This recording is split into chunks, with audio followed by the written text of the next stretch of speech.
የልጅ ልጅ ከሚሆን ሰው ጋር ለዋኝ ማለት እና ቦክሰር አርጎ መዝለል እድሜ አይፈቅድም፣ ትሰበራለህ። ባንተ እድሜ የሚውሉበት ሰዎች ጋር ዋል እኮ ነው መከራከር። በሚዲያ ሰራዊት ፍቅር ግን ማዋረድ ፈልጎ ነበር፣ እሱ መስደብ ፈልጎ ነበር፣ በጣም ዝቅ ማድረግ ፈልጎ ነበርና የሚፈልገውን ነገር አርግቷል። እና ታዲያ ምን ያደርገዋል? ይሄ ትንሽ ክብደት ይጨምርለታል።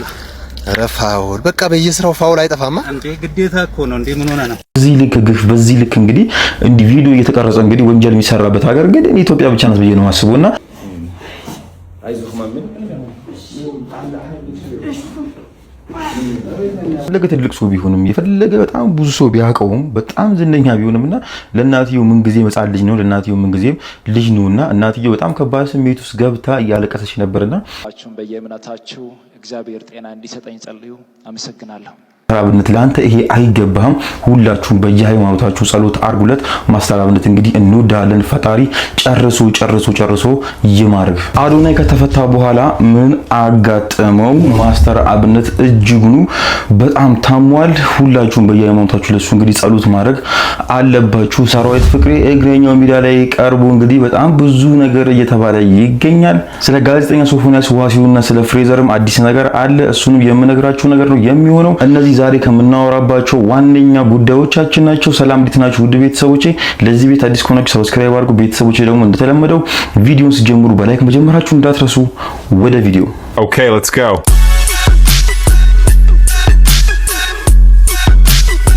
እጅግ በጣም ያሳዝናል። በበጎ አድራጎት ስራው የሚታወቀውና በሚሊዮኖች የሚቆጠሩ ተከታዮች ያሉት ማስተር አብነት ከበደም የብዙዎችን እንባ ሲያብስ ከቆየ በኋላ አሁን ራሱ ባልታወቀ ከባድ ህመም እየተሰቃየ መሆኑን ተናገረም። ችግረኞችን ለመርዳት ገንዘብ እያሰባሰበ ዝም ብሎ መቀመጥ እንደማይችል የሚናገረው ማስተር አብነት በቅርቡ ብቻ 30 ሚሊዮን ብር በማሰባሰብ 5 ሰዎችን ለሕክምና ወደ ህንድ መላኩንም ገልጿል።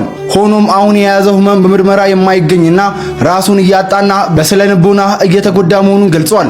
ሌሎች ሲረዱና ሲጽናኑ ማየት ትልቁ ደስታው እንደሆነ የተናገረው ማስተር አብነት ማንንም ማስጨነቅ ስለማይፈልግ የህመሙን ዝርዝር መናገር አልፈለገም። ይልቁንም የውስጤን በሽታ ፈጣሪ እንደሚያድነኝ ያምናለሁ በማለት የኢትዮጵያ ህዝብ አባቶችና እናቶች እንዲጸልዩለት ተማጽኗል። ወንድማችን በሙሉ ጤንነት ተመልሶለት በሙሉ አቅሙ ወደ ስራው እንዲመለስ መልካም ምኞታችን ነው። ፈጣሪ ረጅም እድሜና ጤና ይስጥክ።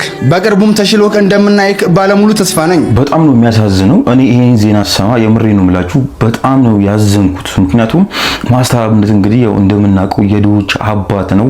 እድሜውን ሙሉ ለሙሉ እንግዲህ ለድሆች ለተቸገሩ ሰዎች የኖረ ሰው ነውና ዛሬ እሱ እንደዚህ ታሞኒ በማየቴ አንደኛ እኔ በጣም ነው ማዝነው። በጣም ነው እንግዲህ የሚያሳዝነው። ምክንያቱም እንደዚህ አይነት ሰዎች እንግዲህ ብዙ ጊዜ ሲታመሙ በሽታቸውን ለመናገር በጣም ይቸገራሉና ብቻ ማስተር አብነት ግን ከዚህ ፊትም በጣም ደጋግሞ ስለ በሽታው ሲያወራ ነበር። ግን በጣም ብዙዎቻችን ቀልብም አላልነው ወይ ደግሞ ልብ አላልነው። በየሄደበት ባገኘው አጋጣሚ እንግዲህ መድረክ ላይ ሲያወራ ነበር። እኔ ከናንተ ምንም አልፈልግም፣ ጸሎት ብቻ አድርጉልኝ፣ በጣም ታምሜያለሁ ብሎ እንግዲህ በጣም ብዙ ጊዜ እንደውም ባለፈው ካስታውስም በቲክቶክ ክሬቲቭ አዋርድ ላይ ሲናገር የነበረው ነገር ነውና እስኪ መለስ ብዬ ቪዲዮ ላስታውሳችሁ።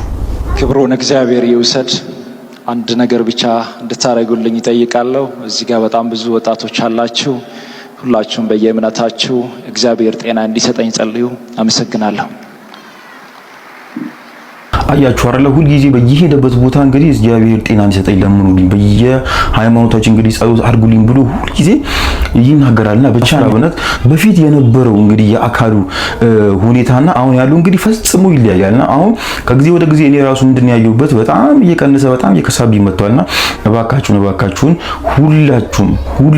ሁላችሁም በየሃይማኖታችሁ ለማስተር አብነት ጸሎት አድርጉለት። ሁላችሁም ኮሜንት ስር እየገባችሁ ፈጣሪ ይማር እያላችሁ ጻፉለት። እንግዲህ ማስተር አብነት ደግሞ ከታመመ በኋላም አንዲት መልእክት አስተላልፈዋል። እኔ መታከም አልፈልግም፣ ነገር ግን በኔ ስም ገንዘብ የምትሰበስቡ ሰዎች እባካችሁን አቁሙ ብሎ እንግዲህ መልእክቱን አስተላልፈዋል።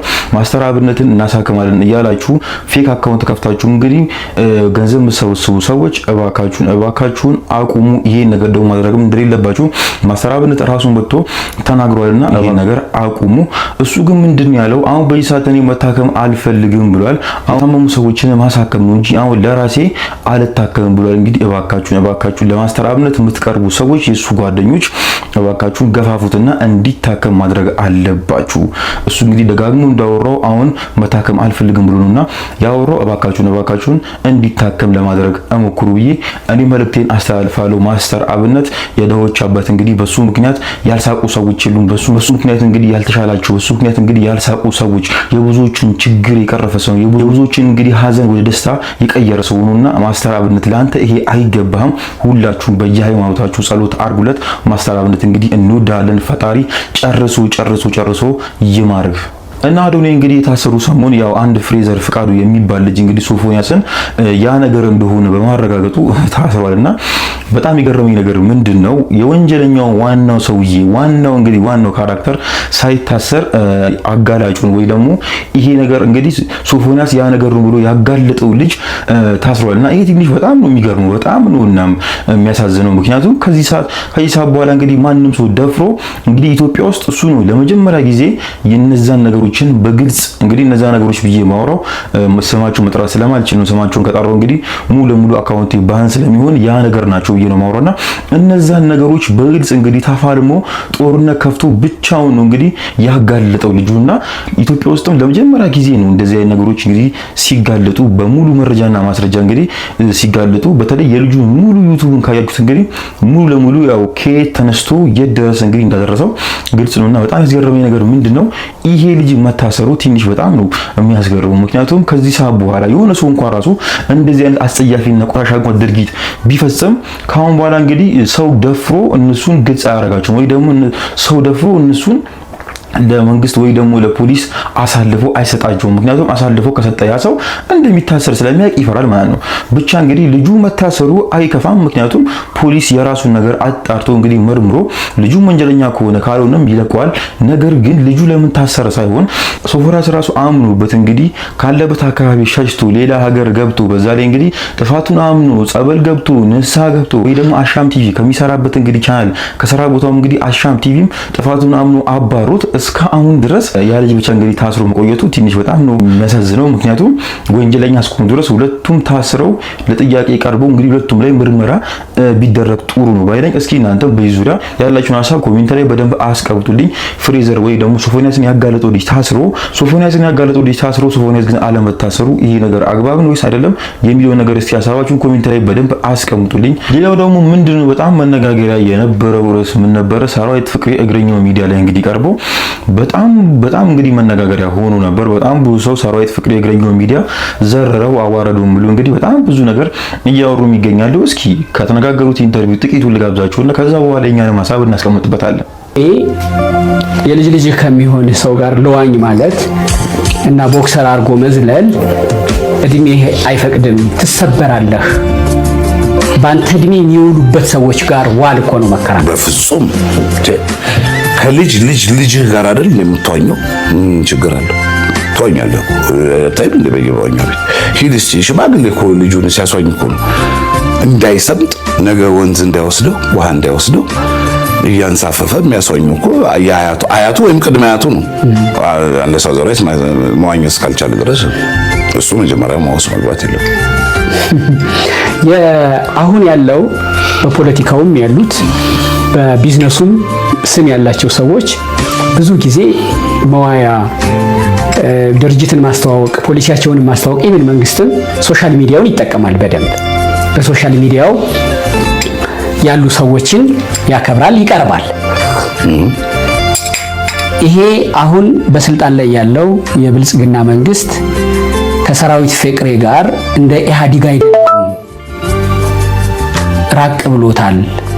ስለዚህ መቅረቢያ መንገድ ፈልጎ ነው ቲክቶከር መሆን የፈለገው የሚል አንድ ሐሳብ ይዣለሁ። ባይዘው ይሄ ብቻ አይደለም። በጣም ከፈለጋችሁ ከብታችሁ ማየት ትችላላችሁና ሰውየው ወይ ደግሞ እግረኛው ሚዲያ ኢንተርቪው የሚያደርግበት መንገድ በጣም የሚደብርና የሆነ አጸያፊ የሆነ መንገድ ነውና ሰውን የሚያደርገው በጣም ክብራችሁን ዝቅ እያደረገ በጣም እነሱን ለማዋረድ እንግዲህ የሚጥርበት መንገድ በጣም የሚያስጠላውና በጣም ብዙ ሰዎች ሰራዊት ፍቅሬ እግረኛው ሚዲያን ዘረረው ምናምን ነገር በጣም የሚገርም መልስ ነው የመለሰለት። ብቻ ብዙ ነገሩ ሲያወሩ የነበሩት ምክንያቱም እስካሁን ድረስ እግረኛው ሚዲያ ላይ ቀርቦ እግረኛው ሚዲያን ዲፌንድ ያደረገው ማንም የለምና ሰራዊት ፍቅሬ ብቻ ነው እሱን ሊከራከረው እሱን ሊሟገተው ወይ ደግሞ በሜዳው የዘረረው ሰራዊት ፍቅሬ ብቻ ነው ተብሎ እንግዲህ በጣም ብዙ ሰዎች እያወሩ የተነጋገሩ ይገኛሉና እኔ አይመስለኝም። ምክንያቱም ሰው የሚፈልገውን ነገር አርግቷል። ወይ ደግሞ እግረኛው ሚዲያ ሰራዊት ፍቅሬን ማዋረድ ፈልጎ ነበር፣ እሱ መስደብ ፈልጎ ነበር፣ በጣም ዝቅ ማድረግ ፈልጎ ነበርና የሚፈልገውን ነገር አርግቷል።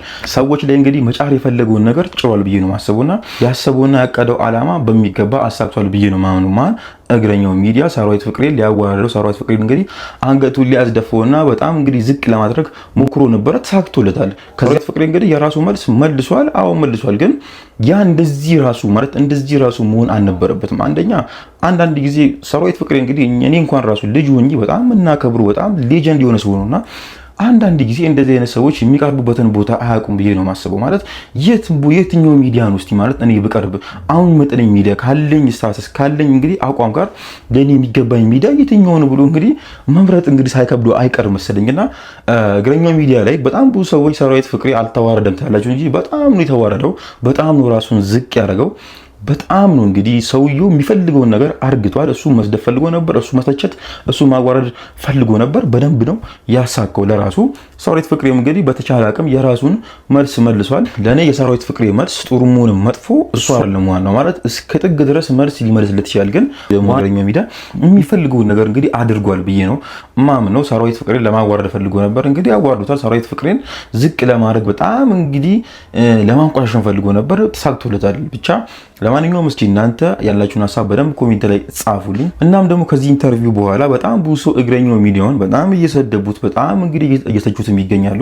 ሰራዊት ፍቅሬንም ለምንድን ነው እዚህ ሚዲያ ላይ ቀረብኩኝ ብሎት ግን እሱንም ጭምር በጣም ብዙ ሰው እንግዲህ እየተቸው ይገኛልና አንዳንድ ሰዎች አላችሁ እኔ በጣም መገርሙኝ ማለት ነው እግረኛው ሚዲያ የምትተቹት ባለው አካል ነውና እግረኛው ሚዲያ እንግዲህ እንደምታውቁት አካል ጉዳተኛ ሆነ በከራንች ነው የሚሄዱና በጣም ብዙ ሰዎች እሱን ሲተቹ የነበሩት በአካሉ ነው በእግሩ በሰውነቱ ነውና እባካችሁ ማለት በሐሳብ እሱ መሞገቱ እንግዲህ ከፈለጋችሁ በሐሳቡ በሚያነሳው ነገር ሞግቱት እንጂ ኦቨር ተናደን ወይ ደግሞ ኦቨር ተበሳጭተን ፈጣሪ እሱ ፈልጎ ባላመጣው ነገር በአካሉ እንግዲህ እሱ መስደብ እሱ ማንቆሻሽ ተገቢ አይደለም ብዬ ነው ማሰበው። እሱ መናገር መሞገት እንግዲህ ከፈለግን በሐሳቡ በሚያነሳቸው ሐሳቦች እሱን እንሞግት ፈልጎና ፈቅዶ ባላመጣው ነገር በእግሩ ወይ ደግሞ በአካሉ እባካችሁን አንስደበው ለማለት ፈልጌ ነው። ያላችሁን ሐሳብ ኮሜንት ላይ በደንብ አስቀምጡልኝ። ኮሜንታችሁን በጣም እፈልጋለሁ። ኮሜንት ላይ ሐሳባችሁን በደንብ አስቀምጡልኝ። ሰሞኑን እንግዲህ አዶናይ ተፈቷል። ከዛ በኋላ እንግዲህ በጣም ብዙ ነገር እንግዲህ መነጋገሪያ ሆኗል። በተለይ የእናትየዋ ሪአክሽን የእናትየዋ ስሜት እንግዲህ በጣም ብዙ ሰውን ረብሿል። በጣም ብዙ ሰውን አዛዝኗል። በጣም ብዙ ሰውን እንግዲህ በእንባ አራጭቷልና እስኪ እሱን ቪዲዮ ላሳያችሁ። አይዞህ ማምን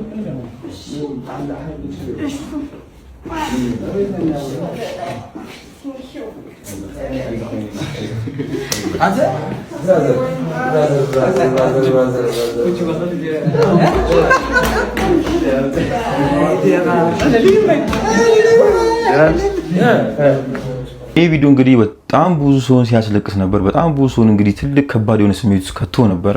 ያው ልጁ 4 ሚሊዮን ፎሎወር ቢኖረው የፈለገ ዝነኛ የፈለገ እንኳን ሀብታም ራሱ ቢሆን ለእናትየው ግን ልጅ ነው። በቃ ለእናትየው ልጅ ነው። የፈለገ ትልቅ ሰው ቢሆንም የፈለገ በጣም ብዙ ሰው ቢያውቀውም በጣም ዝነኛ ቢሆንምና ለእናትየው ምን ጊዜ መጻል ልጅ ነው። ለእናትየው ምን ጊዜም ልጅ ነውና እናትየው በጣም ከባድ ስሜት ውስጥ ገብታ እያለቀሰች ነበርና በጣም ብዙ ሰውን ሲያነጋግሩ የነበረው ቪዲዮ ነው። በጣም ብዙ ሰውንም ያስለቀሰው እንግዲህ ቪዲዮ ይሄ ነበርና አሁን እንግዲህ እኔ እዚህ ጋር ያለኝ አስተያየት ምንድነው አዶናይ ታስሯልና ሲታሰር በጣም ብዙ ሰው ነበር ደስተኛ የሆነው። በጣም ብዙ ሰው ነበር ደስ ያለውና እርግጠኛ ሆኜ የምነግርህ አሁን ያው ታስረ እንግዲህ ከወጣ በኋላ ጠላትህ ማን እንደሆነ ወዳጅ ማን እንደሆነ እንግዲህ ለይታል ብዬ ነው ማስበው። ምክንያቱም እንግዲህ ሁሉም ሰው 4 ሚሊዮን ተከታይ ኖረ ማለት 4 ሚሊዮን አንተን የሚወድ አንተን የሚያደንቅ ማለት አይደለም። እዛ ውስጥ እንግዲህ ግማሹ አንተን ቢወድም ደግሞ ግማሹ አንተን እንደሚጠላ ወይ ደግሞ ያንተን መጥፎ ነገር እንደሚፈልግ ምንም አትጠራጠር። ይሄን ደግሞ እርግጠኛ ሆኜ ነው የምነግርህ። የተከተለ ሰው እንዳለ ወይ ደግሞ ፎሎ ያደረገ ሰው እንዳለ ሁሉም ሰው አንተ ወዳጅ ማለት አይደለም በፍጹምና እርግጠኛ ነኝ ደግሞ ከታሰርክ በኋላ ወዳጅና ጠላትህን ለይታል ብዬ ተስፋ አደርጋለሁ። ለእናትህ ግን እንኳን ደስ አላት ለአዶናይ እናት ግን እንኳን ደስ አሉት። ልጃችሁ እንኳን በሰላም ወደ ቤት ተመለሰላችሁ። እንግዲህ መላው ለአዶናይም አድናቂዎችም እንግዲህ እንኳን ደስ አላችሁ ለማለት እፈልጋለሁ። ጃኒ ዩቲዩበሩ እንግዲህ ተፈቷልና እስኪ የሆነ ቪዲዮ ላሳያችሁ። በጣም ስለገረመኝ በጣም ስላስገረመኝ ነውና እስኪ ይሄን ቪዲዮ ላሳያችሁና ከዛ በኋላ እናንተ የተሰማችሁን ሐሳብ ኮሜንት ላይ ታስቀምጡልኛላችሁ። እኔም ደግሞ ሐሳቤን በሰፊው እነግራችኋለሁ። እንግዲህ ጃኒም ከአዶናይ ጋር ታስሮ ነበርና በጣም የገረመኝ ምንድነው ከታሰረ በኋላ ያው እንደ ድሮ እንግዲህ እየሳቀ ፈገግ ያለ አይደለም ኮፍያውንም እያወለቀ አይደለም እንግዲህ ብሎ በጣም ብዙ ሰው እያወራ ነበርና በጣም ብዙ ሰው እንግዲህ እስር ቤት ውስጥ ጸጉሩን ቆርጦታል፣ ጸጉሩን ተቆርጧል ምናምን እያሉ እያወሩ ይገኛሉ። እርግጠኛ አይደለሁም፣ ግን እስኪ እናንተ የምታውቁ ሰዎች ካላችሁ ማለት ኮሜንት ላይ አስቀምጡልኝ። ጸጉሩን ቆርጦታል ምናምን የሚባል ነገር አለና እኔ እርግጠኛ አይደለሁም። እስኪ እናንተ የምታውቁ ሰዎች ካላችሁ ሐሳባችሁን ኮሜንት ላይ አስቀምጡልኝና በጣም ስላስገረመኝ ነው።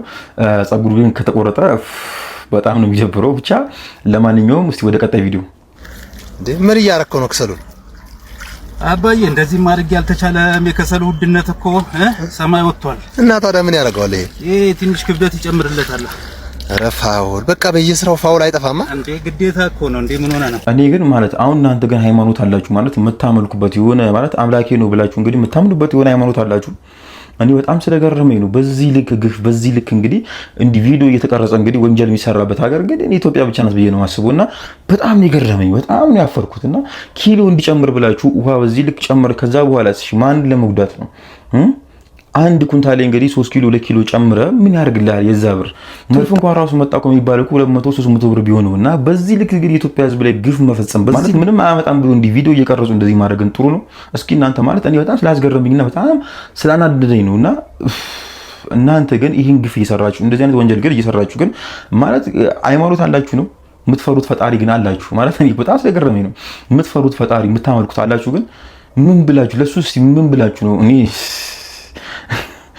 እንዴ እኛ እንኳን ራሱ ባናያችሁ እኮ የላይኛው እንኳን አምላክ ያያችኋልና አረባካችሁ እንደዚህ አይነት ግፍ ወንጀል የምትሰሩ ሰዎች ሐላል ወጣችሁ እንግዲህ ቪዲዮ እየቀረጻችሁ እንደዚህ አይነት ወንጀልና ግፍ የምትሰሩ ሰዎች እባካችሁን በኢትዮጵያ እንግዲህ እባካችሁ በኢትዮጵያ ሕዝብ ይዣችኋለሁ። እባካችሁን እንግዲህ በምታመልኩት እንግዲህ ፈጣሪ ይዣችኋለሁ። አቁሙ እንደዚህ አይነት ወንጀልም እንደዚህ አይነት እንግዲህ ተንኮልና ግፍ መስራት በእንደዚህ አይነት አጭበርብራችሁት በእንደዚህ አይነት መልክ እንግዲህ የመጣ ገንዘብ እርግጠኛውን የምነግራችሁ አይጠቅማችሁም። ለጊዜው ልትጠቀሙት ትችላላችሁ እንጂ ከዛ በኋላ ጠፊ ነው ያጠፋችኋል።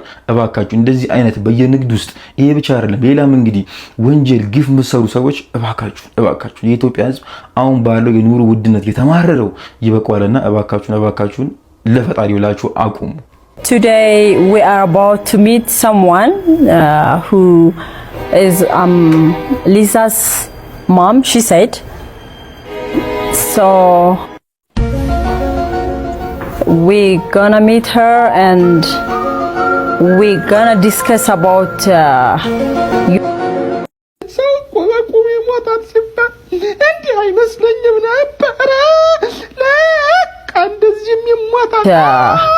your mom, everything okay?